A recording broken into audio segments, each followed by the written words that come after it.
What's up guys? Ito nga pala si Coach Nick Manhares at today gagawa ko ng reaction video or sasabayan lang natin yung trending tungkol sa issue ni Francesca Magalona. Okay, so ang issue dito is bakit daw pumayag yung mami niya na sumayaw siya sa isang nightclub. So ano ba yung masasabi ko doon? Okay, so ano lang to, sasabayan lang natin yung trending kung ano lang yung magiging opinion ko.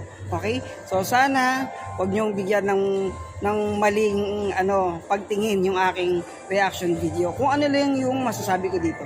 Yun guys, so pumutok yung issue kasi parang yung mga followers ni Boss Toyo itinatag sa kanya yung video na kung saan gusto ni Boss Toyo buray na lang yung video kasi nga minor pa si Francesca.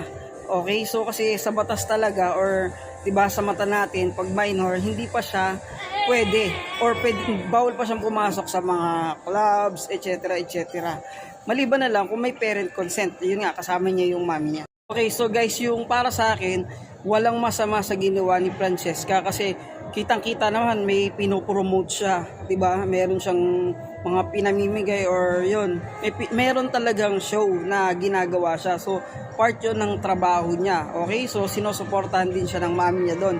Pero hindi talaga pwede. Okay?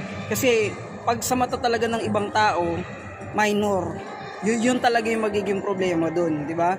Buti kung umaga siya sumayaw or hindi sa nightclub. Yun yung naging problema kasi yung lugar tsaka yung age. Pero yun nga para sa akin, wala lang to kasi syempre para ring vlog yan, di ba? Gagawin mo yung lahat para umangat ka, sumikat ka. So yun, kailangan lang niya ng maraming supporters kaya niya ginagawa yun. So yun yung pananaw ko rito.